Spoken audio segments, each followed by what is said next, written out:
ახლა გინდა წარმოგიდგენოთ დღევანდელი ღონისძიების სტუმარი.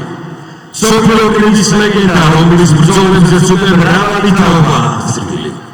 1988 წლის სეულის ოლიმპიადის გამარჯვებული და პროფესიონალ მოკრივეთა შორის აბსოლუტური ჩემპიონი ლენოქს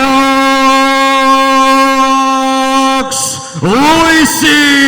როგორც მოისმინეთ, დიდებული მოკრივის წარდგენა, რომელიც ჩვენი ქვეყნის სტუმარია, თბილისშია ჩამოსული სწორედ ამ ღონისძიებაზე, ოლიმპიური თამაშების ოქროს მედალოსანი და რა თქმა უნდა, მისი ლეგენდარული ორთაბრძოლები ყველა კრივის მოყვარულს ძალიან კარგად ახსოვს. ახლა სწორედ მისი ორთაბრძოლების კადრებია თქვენს ტელეეკრანებზე და ბარბაში არსებულ ეკრანზეც მისი დაპირისპირება მაიკ ტაისონთან, რა თქმა უნდა, არის კრივის ერთ-ერთი ყველაზე უფრო ლეგენდარული ბრძოლა. შეგახსენებთ იმასაც, რომ ლუისის დაპირისპირება ტაისონთან მისი გამარჯვებით დასრულდა, ამის შემდეგ მან ერთი ბრძოლა ჩაატარა, შეხვდა ვიტალი კლიჩკოს, მომავალში ასევე მსოფლიოს მძიმე წონის ჩემპიონს, ისიც დაამარცხა და ასე მაჟორულ ნოტზე წავიდა პროფესიონალური კრივიდან.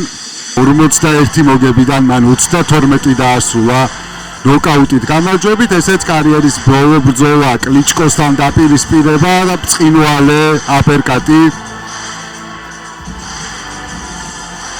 რომლითაც ლენოქს ლუისმა დაიცვა მსოფლიოს ჩემპიონის ტიტული. Thank you.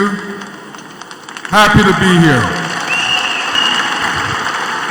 Მოცავ კიდევ ერთხელ გივითოდუას ის ოჯახს მეგობრებს არ დავიღლები ამის გამეორებით და ლენოქს ლუისისგან, ლეგენდარული მოკრივისგან იბარებს ის საჩემპიონო თამაშს.